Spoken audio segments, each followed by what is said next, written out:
You just have that one bodyguard that's just like, hey man, hey, don't do that. Hey, shut the fuck up. It's my life, bitch. Don't Shut up. Shut up. Shut up. And then afterwards, I'm like, I shouldn't have done that.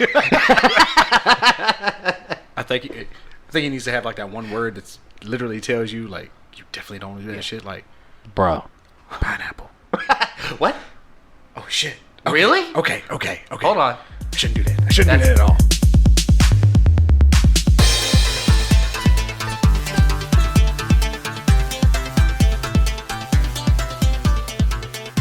Welcome to episode 17 of the KJ and A podcast. My name is Kevin. My name's Jay. What's up, guys? And that is the K and the J. Womp womp. And the A, that's what we're going to talk about. Yeah, I remember in episode 1 we were talking about we need Who's somebody. Who's going to We be the A? should really find somebody to be that. I think the A speaks for itself. We could have got like I don't know, Wendy Lee. Who was in here? Honestly, anybody who wants to be the A. You know what? Send us a clip saying, and I'm the A. Blah, blah, blah. And we will take that clip and I will put it in and you will be the A. You know what? I think that's great. That's Go great. nuts. We should do that. Shoot us an email. KJNApodcast@gmail. Yep. Do it. Send us an email and we will put you in. Matter of fact, email, or you can throw us a message on freaking Facebook on our KJNA community page. Yup. We'll use it there too. Yeah. Throw it out. Just a little audio thing. We got all the things. You just look for the same shit. KJNA Podcast, and there we are. Boom. So, this episode, we decided to watch. Not talked about yet. Not talked about yet. We watched Perfect Blue. Yeah. And this was... this sucker is a friggin' roller coaster. It was a roller coaster. It was all over the fucking place. And one of those movies where you're going, what the fuck is happening? Now, I remember, like, when I started watching anime in the 90s, that this was one of the constant previews for... like before? Yeah, little trailers beforehand. Oh, okay. So I was like, okay, this looks nuts. And I never watched it. Because I was like, all right, you gotta... And I guess at the time, because I was just action. Just nothing but action. You just gotta be an action movie. Not understanding the psychological part of we were young, the genre. and that's all we wanted. We wanted boobs and action. I want action and boobies. Goddamn one teenagers. One or the other, we're good to go. Goddamn teenagers. You want action and boobies when you're a teenager. But yeah, this was way better than what I thought the previews put out. So, let's go ahead and do some stats. Yeah, please. Give me some stats. So, IMDb, 8 out of 10, 75,000 users. Rotten Tomatoes, 80% from the tomato meter by 46 reviews. 89% from the audience score with over 10,000 ratings. In my anime list, 8.5 out of 10. 314,368 users. And Google users, total of 95% with 664 ratings. So, this sucker's pretty high. Yeah. And after watching it, I can see why. It blows your mind. It blows your mind, and honestly, like, the voice acting wasn't terrible in this one. Well, you got to think, this is another one of those early coming across to America kind of things. You know what? It was better than some of the other ones we've watched. I mean, for Ninja Scroll was another one of the early, late mid-90s ones. But you know what? Only a couple things out of that was meh. As far as the voice acting was concerned. This one was good. Like, it felt like it melded with the music, so... Oh, yeah. I mean, because this was about a pop idol. Yeah, it was about a pop idol. So and the music wasn't terrible either that they sang. Oh, no. It wasn't terrible at all. It was still catchy as fuck. Yeah, it's catchy as fuck, because that's exactly what pop songs are. Exactly. Like, look at my cute little dress and watch me sing bouncy songs. Bro. I mean... That's it. I mean, there's nothing else you can say, but that's it. I mean, at that point, it's like, should we call up people like Britney Spears? For what? Christina Aguilera, when they first started. Like, yeah. you know, because they were basically pop idols. That's it. When they first came out. Yeah. Who else would really be considered a pop? I mean, is Beyonce considered a pop idol? No. I mean, she's R&B. Okay. Yeah. I would go more towards Selena Gomez, maybe. There's so many. Demi Lovato. There's a lot. Oh my god, I can't believe I'm blanking on this name. It's fine. Which one? Sing a song from Seven Rings is the title of the song. No, well, you give me the title of the song, and I will not know shit. Oh you my have to sing part God. of it for me to know. Terrible. She also dated Justin Bieber for a while. Oh, then she's probably a twat. Fuck. She was on a show named Sam and Cat. Oh, Ariana Grande. Yeah, there we go. Okay. Yeah. With that terrible voice. Yeah. When she talked Yeah. in that show. No. Yeah. It was so ditzy, but low. Oh, and she played such a dumbass so well. Yeah. Was it an act? Doubtful. Okay, we're actually talking about some voice actors. Let me be some voice actors so I can talk about how anyone with wide set eyes is a bad guy. Yo, yeah, that face on our would-be antagonist at the end. What? I mean, anyone who was an antagonist had wide set fucking eyes. Those eyes were like they looked like the fucking sloth from Ice Age. God damn. What's his name? Larry? Was it Larry? I don't know. I know it was played by John Leguizamo. That's a good role for him, though. Good role for him. John Leguizamo's got a wide range.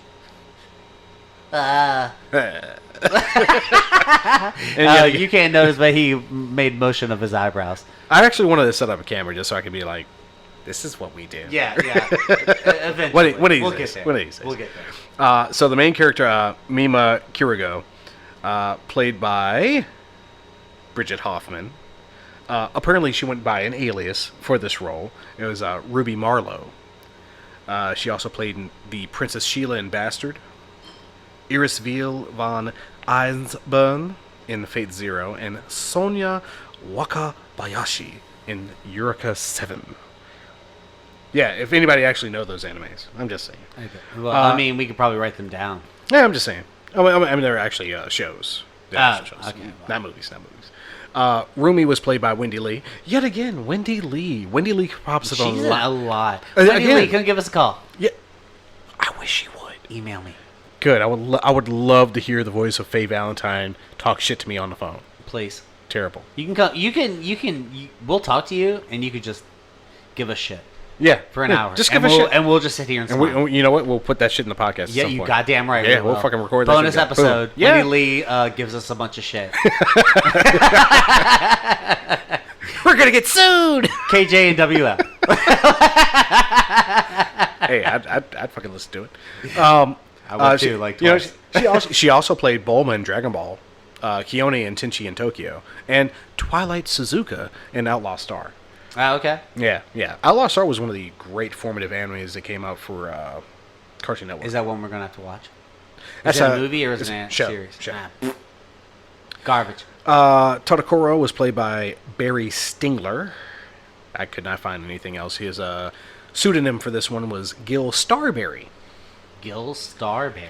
Yeah. Look, I don't know why they go by the aliases, but I mean, this was the early days, and maybe some of them did not want to be known. Okay. Richard Bachman. Who that? Stephen King's alias. Oh, yeah, that guy. Except everyone fucking knew it. So... Oops. Uh-oh. And so now every time there's a Richard Bachman story, it's Stephen King. In parentheses at the bottom. As Richard Bachman. Yeah, see? and see, that's what I run across. I'm like, all right, here's the name. And then they're like, it was unaccredited or this was left behind. So I had to go through several sites to actually put some names to certain characters. I was like, this is some fucking bullshit. This is some work. Mamoru Uchida, Me Mania, was played by R. Martin Klein as Bob Marks. Oh, you know what? Bob Marks. And you told me I need to look at the Wikipedia. Yes. And I forgot. Yeah, see? So you're going to have to explain some shit because there was a lot that I looked at and I was like, what the fuck? Okay, so I will... We'll get there. I will literally read the analysis section for the movie from Wikipedia because it actually details the psychological profiling that went into this. Okay. Yeah. So first we'll talk about what the fuck happened from our point of view because that was fucked up, and then we'll get an analysis of some shit. It was crazy. Yeah. So Mr. R. Martin Klein also has played Maru Maru from Blue Dragon, Ivan Whiskey from Cyborg 009, and Gaku from Fulikuli. I don't know what the fuck that is. Fulikuli. Fulikuli. Ladies and gentlemen, if you haven't seen Fulikuli, Fulikuli is currently on Hulu right now in its entirety. It's hilarious and crazy. It's psychedelic as fuck. So I'm not gonna say you should do drugs when you watch this, but you don't do drugs.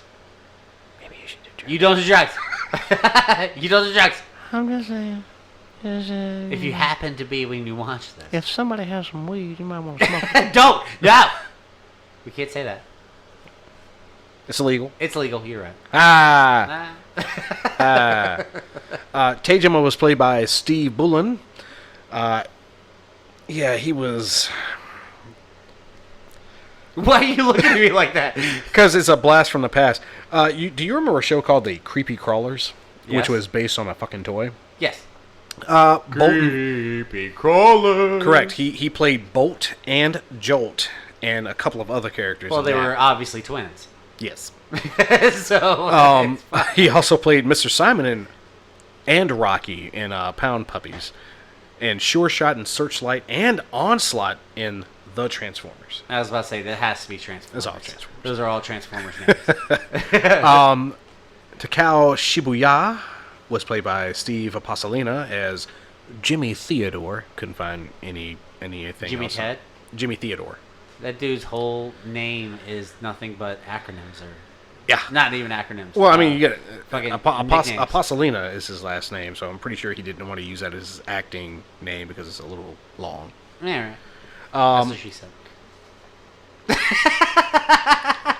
Bum, bum, bum. Michael, I can't believe you came. That's what she said. The Office reference, and if you watch The Office, we're best friends. Yes, you can be our friend. Sakuragi was played by Kirk Thornton as Sparky Thornton. I don't know why he just changed his first name to Sparky. I don't know. But he also played Blackjack in the anime Blackjack. Hotohori from Fushigi Yugi and Hajime Saito from Rurouni Kenshin. Eddie Ochiya was played by Leah Sargent, who played Dorothy R. Wainwright in Big O. Now, Big O, I feel like, once again, another big one that came on the Cartoon Network for its Toonami. I remember that one, actually. I don't think I ever watched it. What if Batman used fucking mecha? It's basically what Big O is. He's a negotiator. So he goes and he tries to solve the mystery, and guess what? With a mech. Guess what? Shit goes sideways. Giant robots pop up. He calls his giant robot. Big fight. Awesome.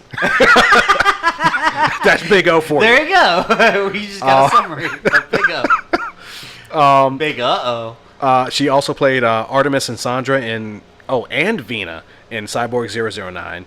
And she also played Magudaria Seiyo from Rurouni Kenshin. So, Kenshin people. We got a lot of Kenshin folks in this one. Murano was played by Jameson Price under the name James Lyon. Once again, he played Big Ear in Big O. Shh. Was it like a I remember Big O. I never watched it, but I remember seeing commercials for it. So was it kind of like the Megazord, where like nope, not several pieces. Give me the ears. No, because he's a big ear. No, Big O. Stop. No. And then there's also the big ear, toe. Big O didn't even have ears. Big toe. Shh. Stop. No. Denied.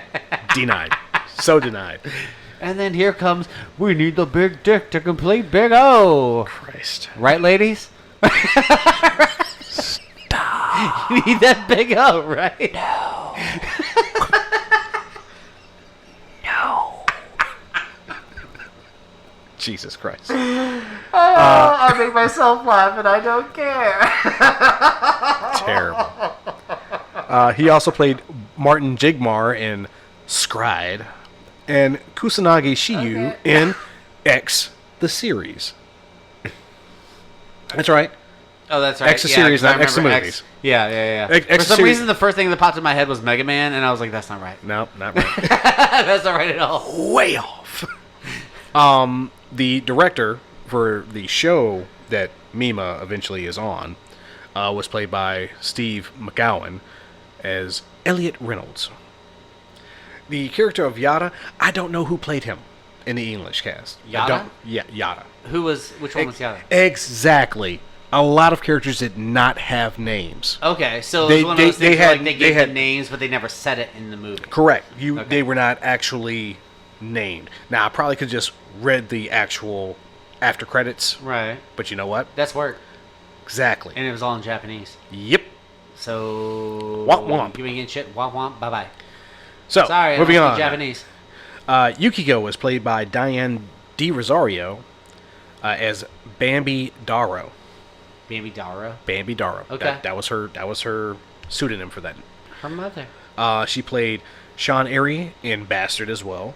Lucy McMillan in Makers Plus, and Barako Ogawa in Gatekeepers. Ray was played by Mary Elizabeth McGlynn, who played Hilda in Outlaw Star, Shura in Rurouni Kenshin, and Jura Basil in Vandred. Okay. Ray was played by... No, I already did that. My bad. I'm sorry. Tadashi Doi was played by Akio Suyama. The Charm Manager was played by Michael Lindsay. Now, Michael Lindsay was Dylan Tully as his pseudonym.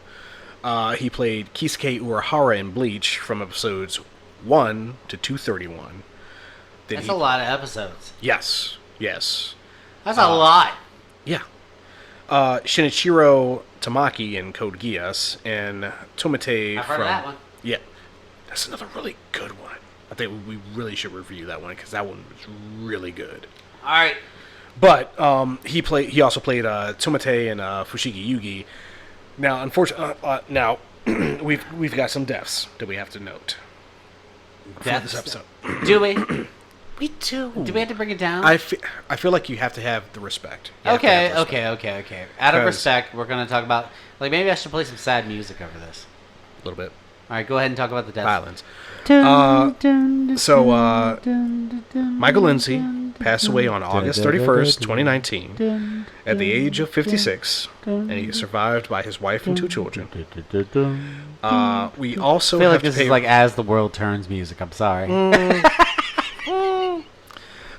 We also have our director for the film, Satoshi Kon, who died on August 24th of 2010 at the age of 46 from pancreatic cancer. Cancer sucks. Cancer's a bitch. So, RIP to both. Hey, let's stop figuring families. out what part of your foot is the most ticklish, and let's start working on that cancer cure, guys, huh? I'm no scientist, but I'm pretty sure that's what everybody wants. No one gives a fuck which part of your foot is ticklish. Correct. Or what your sign means. Yeah, no one gives a fat baby's dick about that. They would like to cure cancer. Thank you. Thank you. So, I'm going to give a basic synopsis. All right. Basic synopsis.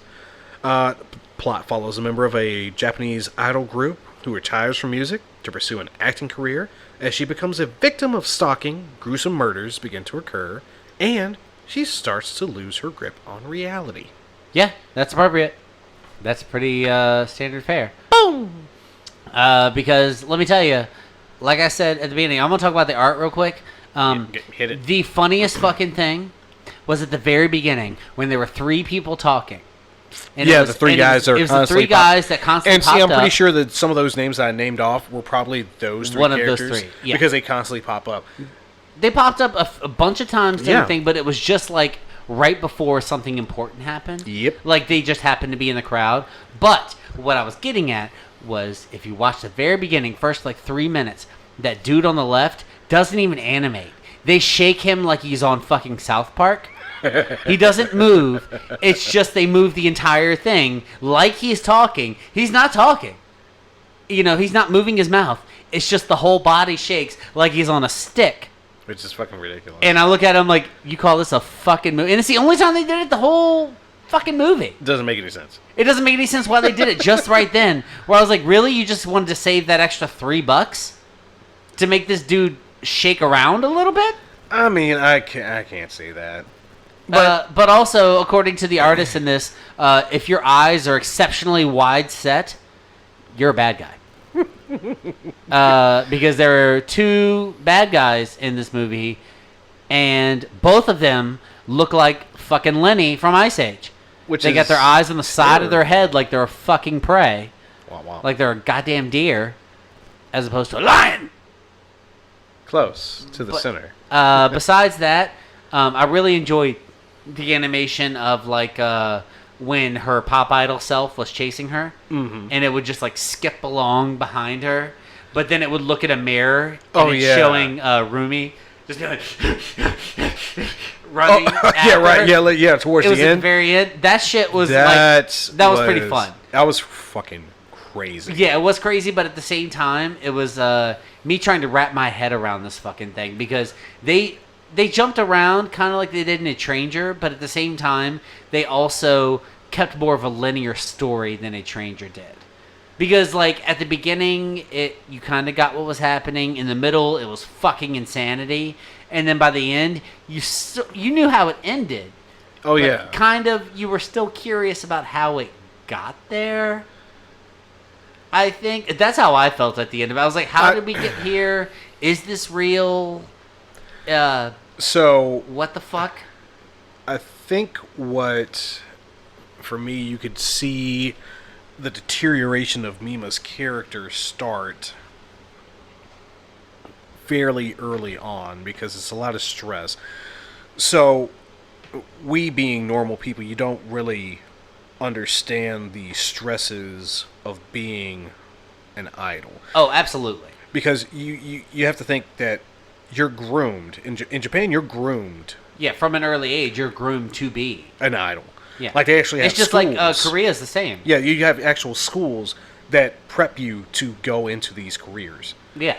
So for her to transition from being a pop idol, and she's only been a pop idol for 2 years prior. Yeah. To going into acting. But also it seemed kind of like it was an American style in that she was just able to be like, she's in her talent agency. Right. Which obviously had other people. Right. But she was like, oh yeah, I want to be an actor now. And they were kind of like, okay. Like, if you were a pop idol in Japan, I feel like they wouldn't be like, you're allowed to go be an actor now.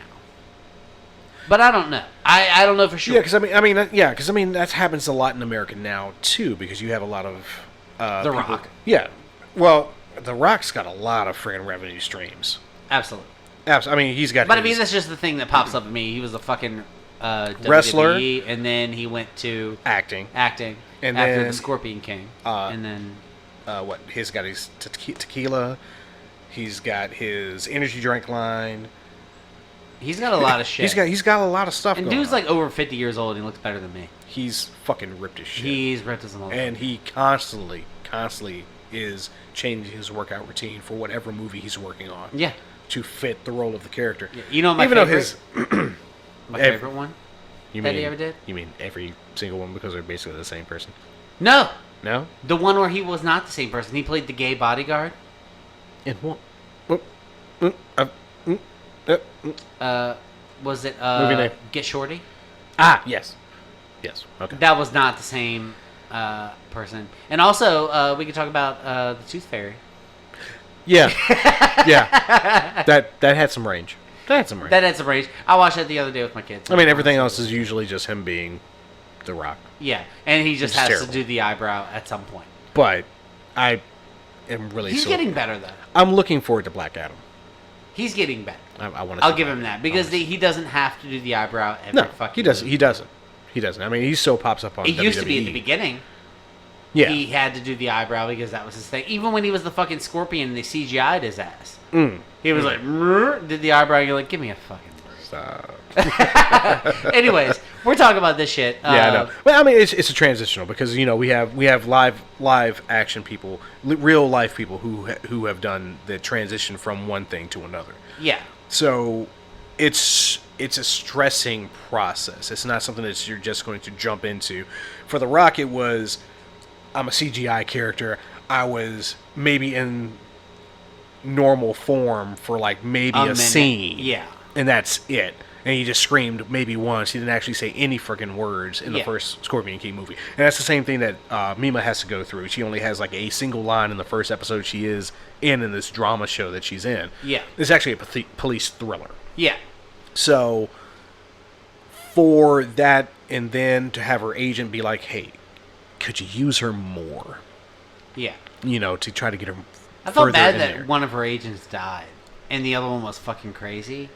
Yeah, and see, that's something that we have to talk about because, once again, the lines blur so much, and I really have to give credit to the entirety of the screenwriting crew, director, and to the initial cast plus the English voice cast for creating that kind of craziness. Yeah. It was insane. You know what the part that stands out to me is when she's doing, like, what makes me think that makes me think of being an actress is like when they're doing that rape scene at the strip club. Oh yeah, for her character, and the dude just kind of dude goes, "I'm hey, sorry." I'm sorry. Yes, so you know exactly what I'm talking about. Yes, yeah, because he does that shit, and I'm like, damn. She's like, oh yeah, it's okay, and you're like, damn, like they really are just trying to get into fucking character. It's wild because once again we're sitting on the outside, so when we see shows on TV, we're just seeing that. We're not seeing all the behind the scenes stuff, even though now they've started to put that kind of behind the scenes stuff out there so that we can see some of it. But for a scene like that, oh no, we're not going to see the behind the scenes on that one because that's fucking wild. Yeah, I mean, look at I'm sorry, and she's like, and I know you're not keen on Game of Thrones.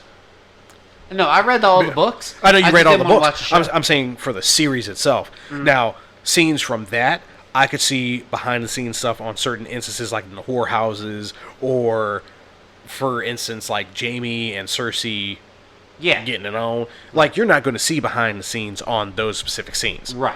So for us to be able to see that animated and to see the amount of, I guess, the stress from the tension. from going from your in character and having people basically assault you sexually, and then to come back out of that and you're just regular people. Yeah. That shit would have to play with your mind to a certain extent. Yeah, absolutely. So, the premise for the show, it's at the time, it seems like it's called Double Blind, and Mima's playing a character who is the sister of a murder victim, and her first scene, and she only has one line in it, is to say, "Excuse me, who are you?" And then the detective she and says his it doctor, like 100 times. Try to practice it.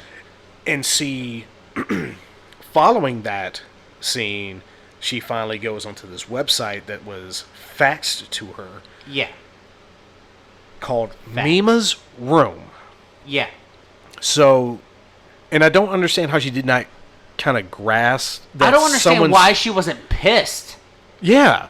Because she saw that and she just, like, every night she would read it. And it was obviously somebody writing as her. Yeah, exactly. But she just read it and she was like, yeah, okay. Yeah.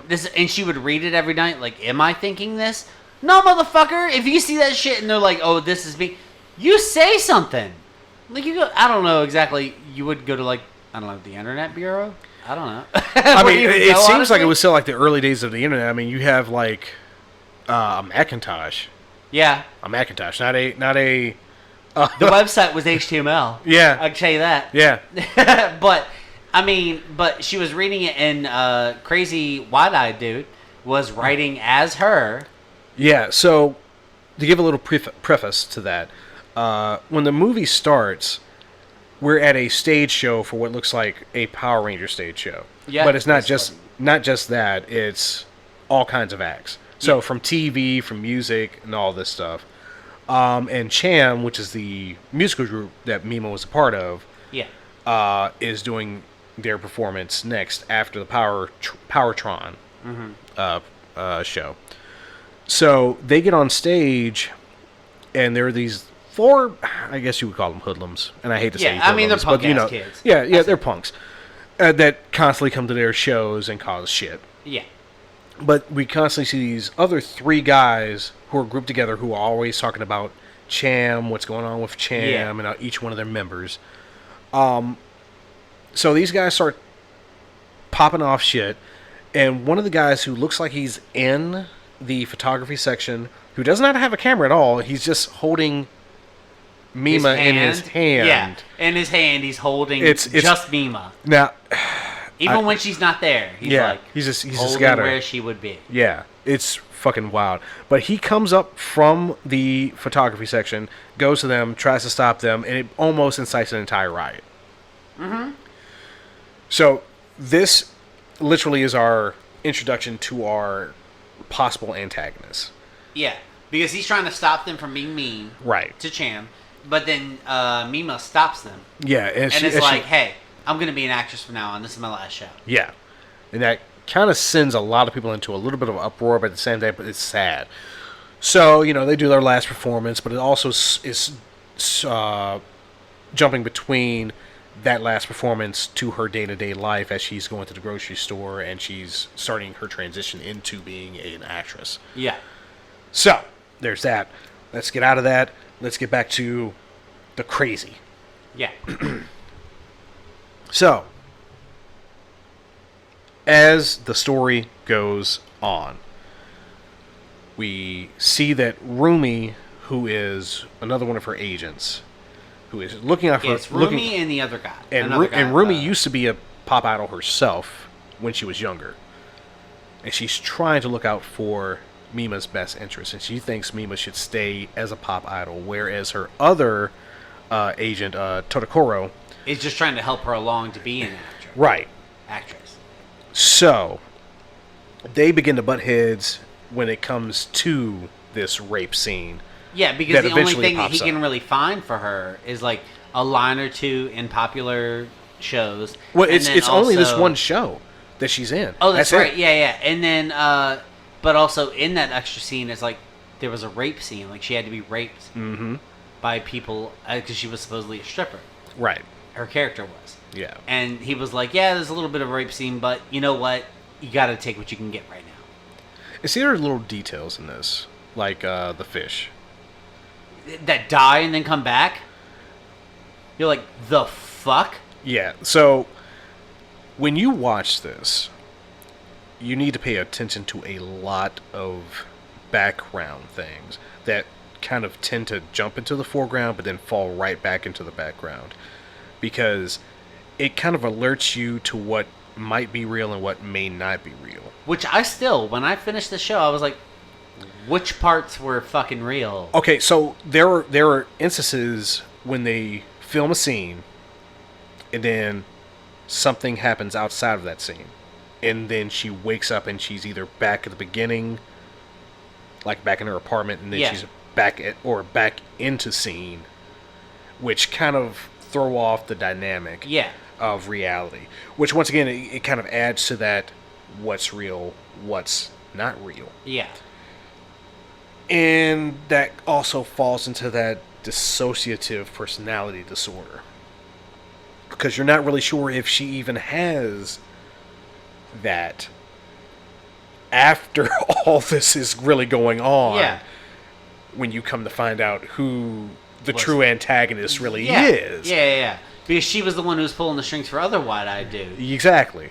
So telling her fans, her crazy fans, like, hey, do this shit for Mima. Exactly. It's really tough. It's really tough to map out. And I really wanted to do more research to be like, okay, this is probably a part where everything was fine, and this is a part where things were fucking nuts. But it's hard. It was hard to gauge. It was really hard to gauge in this movie. Like, what was real and what wasn't, and which part was just she was imagining shit, mm-hmm. and which part wasn't.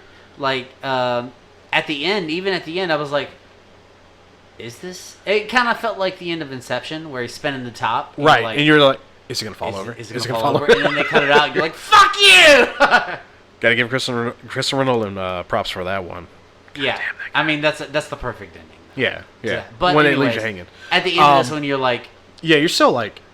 Is this real? Like, was she crazy? Did she fucking murder people? Yeah, because... In the pizza scene? In the... Oh, yeah, that shit right there. Yeah. Because, I mean, that's literally a part of the previews. You don't understand the point of reference for that until you see it. Because you always see that character stabbing. Yeah, she's like going nuts on this motherfucker. But you never see the beforehand or who she's actually stabbing. You just see that. That's it. So she like shanks him in the eye and he's just like, do. Yeah. And then he stands there for a second with a dagger in his eye. It's not even a dagger, bro. It's like a fucking ice pick. Yeah, it was an ice pick. He just stood there, and the ice pick was in his eye. It's a little smile and he just waited a second, like... And he screams, like... Ah! Like, yeah. Because he waited a solid, like, 5 seconds with that shit in his eye. Like, wait a minute. Is there an ice pick in my eye? Brain was probably in terrible shock. Did I get poked in the medulla oblongata? He was in shock. No. Murder! Yeah, so in the span of the film, I think there's four total murders. There's I think so. So you have the screenwriter, and Yep. then you have the photographer, then you have the talent agent. Yep, the talent agent, and you have the actual superfan, who was wide-eyed motherfucker. Yep. Who was being crazy and writing? Who was the one who was writing the website? Yeah, the blog basically. Yeah. For as Mima. I really wish I could be a pop idol. Yeah. I didn't want to do the scene, but I actually did the scene. Yeah. Like, what? You fucking nut bar. Yeah. Yeah. Fucking Lonnie. Or Lenny, whatever the fuck his name was. At this point, it just fucking... No. Dead body. Ranamia? Because even that death scene where he finally got with her, and I was like, was that real? Because, let me tell you, if bitch actually murdered some people, she got off real fucking easy. I mean, I think what probably happened is all the deaths were probably blamed on Rumi because of her dissociative personality. That's true, but who did Mima actually kill? Like, I think she actually killed the photographer. Honestly, I think Mima actually murdered every single fucking one of them. But Rumi, in her craziness, didn't really. I feel like the dude who murdered the guy who got murdered, the screenwriter who got murdered in the elevator. Right. I feel like that was probably Rumi. No. I feel like that was the superfan. I could see that. I feel like that was the superfan. Okay. But then obviously she murdered the fucking photographer. Oh yeah, because she was very upset he took naked photos of her. And because they were published without her knowledge. Yeah, because that's what they said. Yeah, Rumi said before, he's known for making you get your clothes off. Yeah.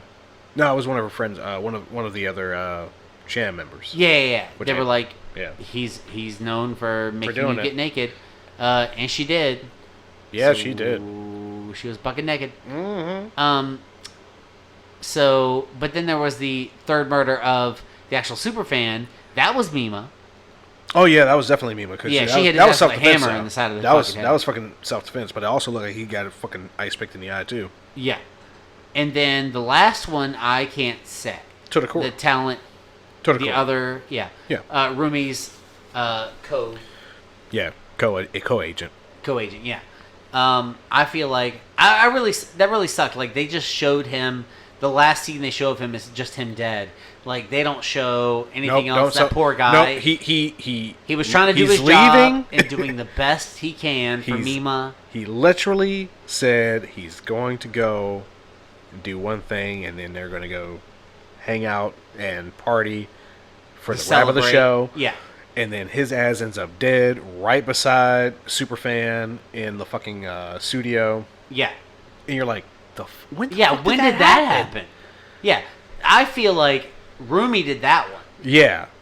But it really sucks for him because I feel that guy because he didn't really have anybody's, like, he wasn't, like, being over dramatic with himself. No. He wasn't trying to be a douchebag. He wasn't trying to be selfish. He was genuinely just trying to do his job and the best thing he could for all of his agents. Right. Or all of his talents that he was managing. I and mean, he was like, hey, because he did feel bad. He was like, hey, it's a rape scene. Like, I'm sorry.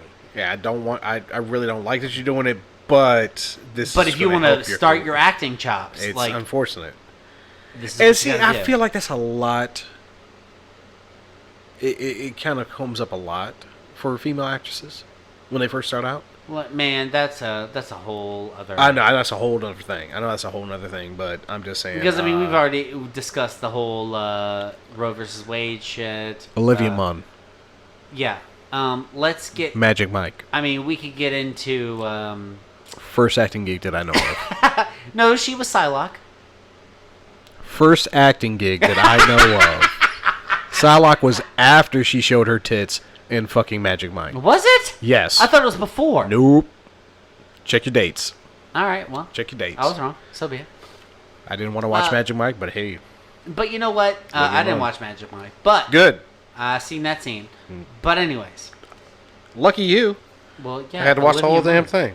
I didn't want to. My point is, like, it does, again, like, we discussed the Roe versus Wade shit in one of our BS podcasts because we were quite volatile about it. But it's another inequality thing. And much like Squirrely Dan, I'm in a women's literature class for college, and I'm learning a lot.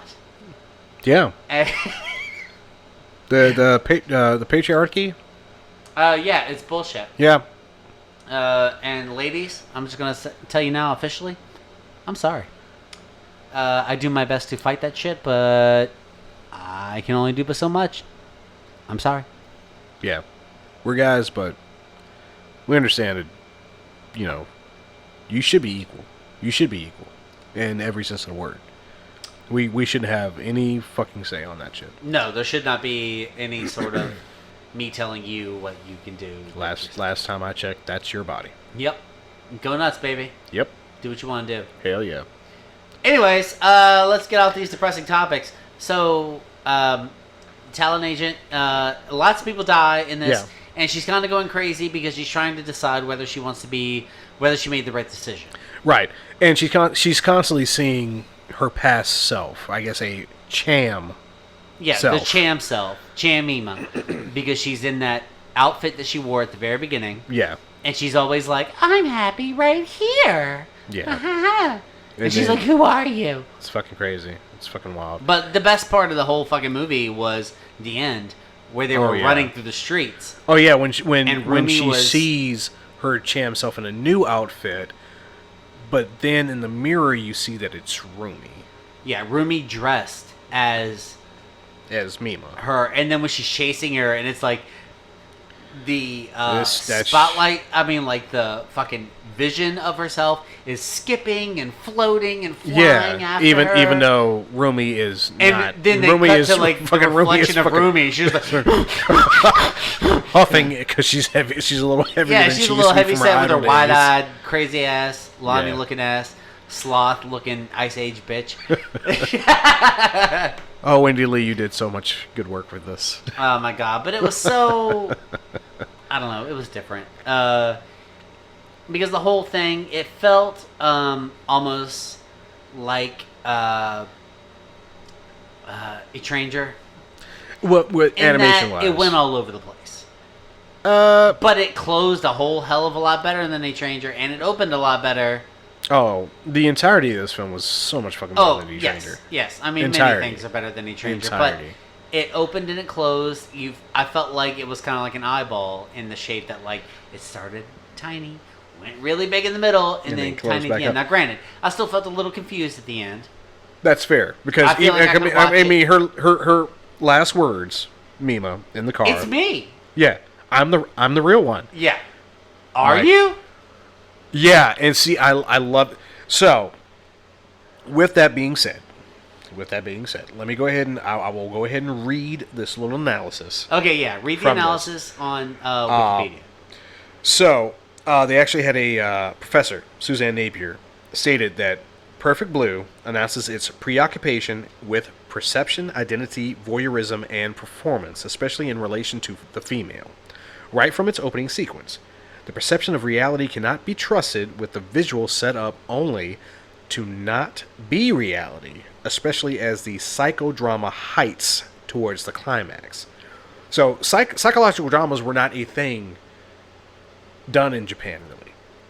Okay. At the time. So, for this to actually have been so big here was almost mind-blowing. So, once again, back to our point. Napier also sees themes related to pop idols and their performances as impacting the gaze and the issue of their roles. Mima's madness results from her own subjectivity and attacks on her identity. So you constantly, with the people saying, she should still be a pop idol. This, you need to be that. Correct. But, I mean, you gotta imagine, like, just as actors or pop idols or anything, like, that's in the spotlight, yeah, you're being watched at all times, unless you're locked in your fucking house. Paparazzi. I have no idea what that's like, but I imagine, like, you can't even, like, sleep, because these people just go out to walk their fucking dog, and they get a picture taken of them, and it's put it on the cover of whatever the fuck. Exactly. And they're just like, oh, they look like shit, blah, blah, blah. It's like, I'm just walking my fucking dog, bro. Yeah. It's first thing in the friggin' morning. Some people are not morning porters. Eat a dick. Especially if you're in the middle of filming something. Like, okay, I have this much time to wake up, get my dog out, maybe get her a cup of coffee, get somebody in here to take care of my dog for the rest of the day. 4 hours for me to put makeup on my ass. Yeah, I gotta go to the studio and do this, that, and the third. Yeah. And then I've got to film the scene at this time of day. Yeah. I mean, fuck shit. you. Yeah. The ties to Alfred Hitchcock's work are broken with the murder of her male controllers. Otaku describes the film as a critique of the consumer society of contemporary Japan. Oh. Yeah. Yeah. That's pretty deep. I can see that. Now, granted, I don't know everything about Japan, and I won't pretend to know everything about Japan as far as, like, the pop idol scene and stuff. I know a little bit more about the Korean side of things. Okay. Only because I talked to somebody who was very into that shit, and so they told me all about it. Right. But I feel like it's very similar, where they're raised in that, you're going to be a pop idol when you grow up. That niche. Yeah. This is what you're going to do. This is your life for the rest of your life. Good luck. Like, that's it. Yeah. But I don't know. That's it's crazy. It's a hard ass life. And I understand her going crazy. Like, I mean, you gotta think about the size of her fucking apartment, which I know as an American.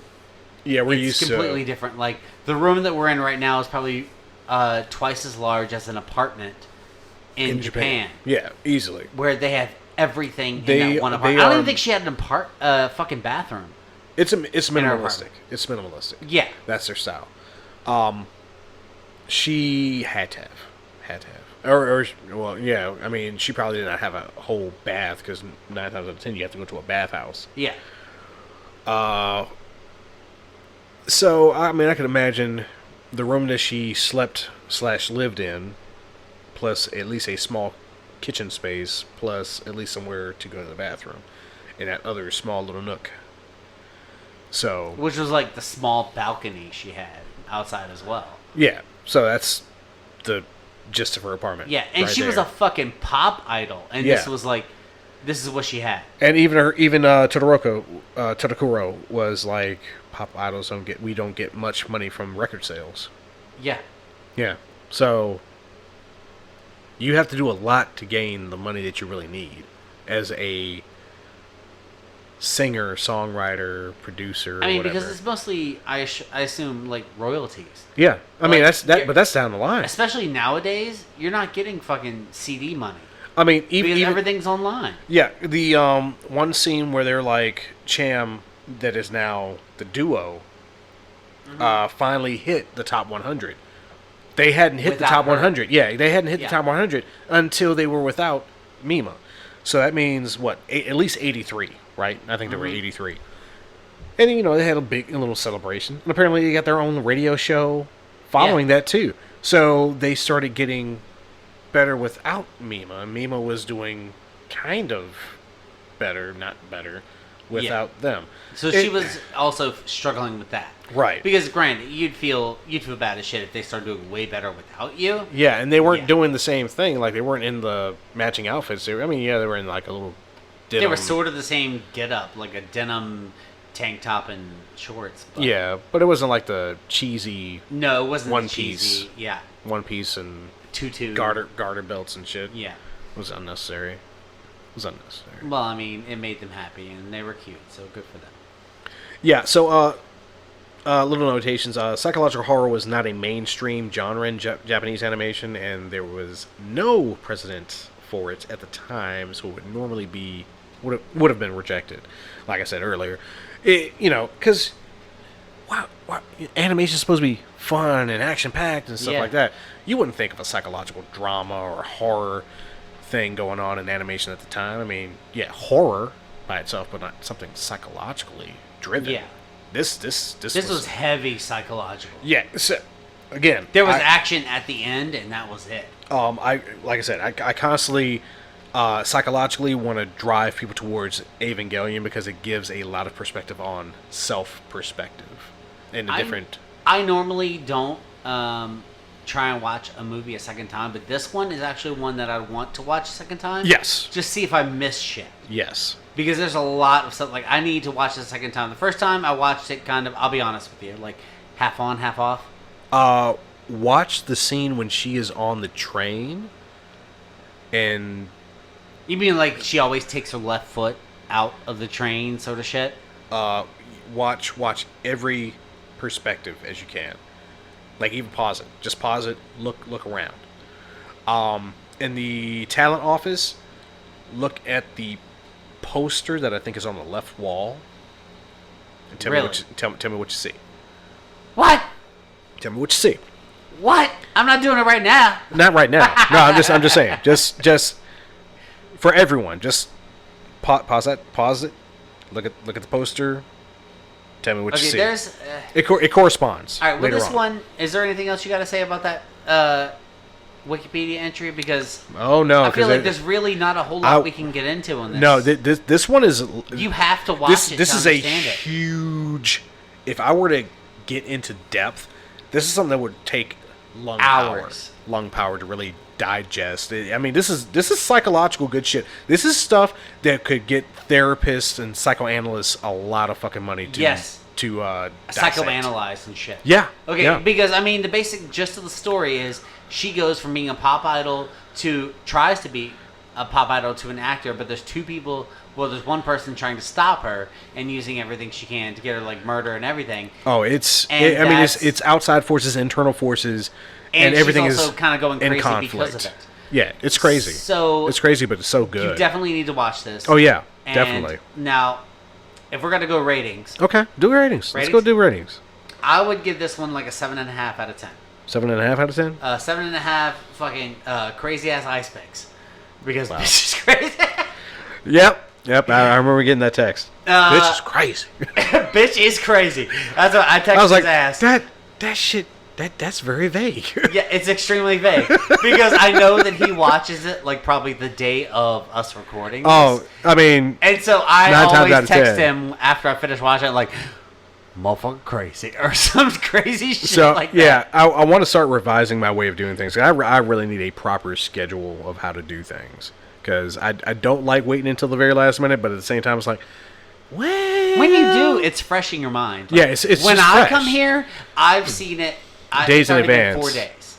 Like, for you, it's been hours. Yeah, so I mean, I have it very fresh in my mind. I feel like who the characters are. Yeah. Because you also take a whole lot more in-depth notes than I do. I try to. I try to go ahead and do my notes. I do pre-notes and then I do actual notes on the movie as I watch it. Yeah, it's not me trying to be a dick or, not that I don't care about this podcast because I do, but it's like me trying to. I have a shit ton going on. Yeah, you have life outside of this.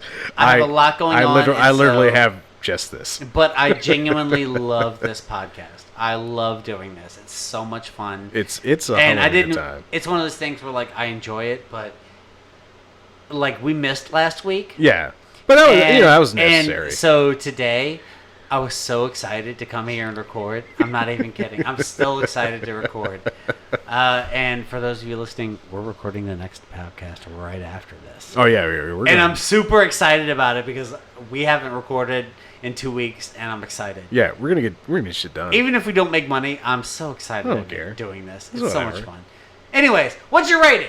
What's my rating? I want to give it a solid 8.5 chams. Okay. 8.5 chams? 8.5 chams. Oh, Rika, I need to go away. Because it's a great voice cast. Yes, the voice cast was great.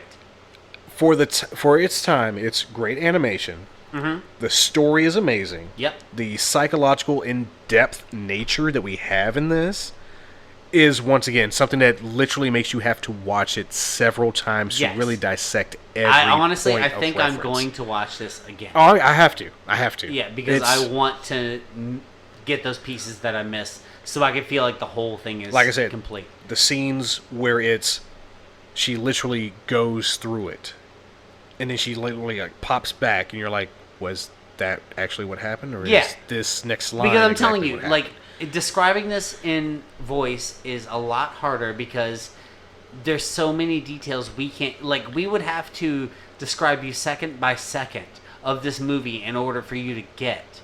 This is why we probably need to go to a partial visual format. We discussed that. We'll discuss it. We'll discuss it. Because we could also watch videos because we could time that we record ourselves. Yeah, because we could actually do like a fucking live. Yeah. And we could just like give watch commentary. Series. Yeah. A live series. And we'll be like, hey, look, we're going to watch Bleach today. And then we'll talk shit about it. Somebody's literally doing a rewatch party where they're watching Bleach from the start until October when the new season pops up. We can do it. I have no problem doing it. I have no problem doing it. But we don't have the fan base for that yet. No. So even though our followers on Instagram have gone up, our followers on Instagram. I've noticed that we get like a new follower every day on at least one of our platforms. Yeah, that's Instagram and TikTok. TikTok. I feel like TikTok we get some followers. Yeah, we've picked up a few more TikTok followers. Because your videos with our cuts from the podcast are fucking phenomenal, sir. You need to make those as often as possible. They are so good. Yeah, I am gonna do some cuts tomorrow. I need to actually do the. I'm so excited because I love seeing them. Because your videos on top of what we say cracks my shit up every fucking time. I think the last one I really liked was the one with the MM. Yes. That was the last one I really liked. Like I feel like if you haven't seen that, go to the KJ&A community on Facebook. Oh yeah. Because that shit was so funny. Mother's Milk, and I commented like, "Why the fuck do we have to bring up that fucking nasty ass scene?" And he showed the video from him drinking that milk, and it wasn't just like I'm taking a sip of milk. It's like I'm sticking my tongue down the bottle. Like I mean, yeah. And unfortunately, this was from. I think that was actually from season 2 of The Boys. Oh god, yeah. After he. Stop it. No, I'm not gonna give you. I'm gonna give it away. Just The Boys is really fucking good. It's a baby's bottle. It's a baby's bottle. That's all you need to know. Yeah. It's fun. All right. Anyways, this is fun. We're gonna get off on a tangent, but this one I actually really liked. It's a psychological thing. I have to be focused to be watching this one. You need to be like you need to be on top of your game. Focusing on your TV when you do this. Yeah, you cannot be playing on your fucking phone. Leave your phone alone. Leave your phone alone. Got to look at this shit and watch it. Don't be disturbed. I mean, matter of fact, if something disturbs you, pause that shit so that you can get right back into it. Don't. You need to pay attention. This shit is deep. And you got to pay attention to every little fucking detail. It's not super long. It's literally like an hour and a half. Yes. It's literally an hour and a half. Super short. So you are not wasting time. This is straight and to the point for a movie. That's it. So. That was Perfect Blue. Shit was nuts. It was nuts. It was nuts. Honestly, it was awesome. Yeah, it was pretty good. Yeah. I enjoyed it. I gave it a 7.5, but you know what? It was fun, and I do need to watch it again. Yes, sir. So I think we said it at the beginning, but I'm going to say it again. If you need to contact us, you can contact us on kjnapodcast@gmail.com. Correct. That's a direct email. Please send us all the mail you want. We love hearing from you. Yep. Hit us up on KJNA Community on Facebook. You can also get us at KJNA Podcast as our main Facebook page. KJNA Podcast on Instagram, Twitter, and TikTok. Boom. All of us. Yeah. Jay's making some amazing videos. You guys need to watch them because they're so funny. I try. They crack my shit up. He's doing an amazing job taking care of our social shit. This man over here is doing all our editing, so you know what? I mean, I'm just over here making videos and shit. He does the day-to-day. Dicking around. I do the once a week plowing into that shit for 4 hours. We both have our points, but we love doing this. We love hearing from you guys. Thank you so much for listening. All right, guys. Have a good one. We'll see you later. Bye. Deuces.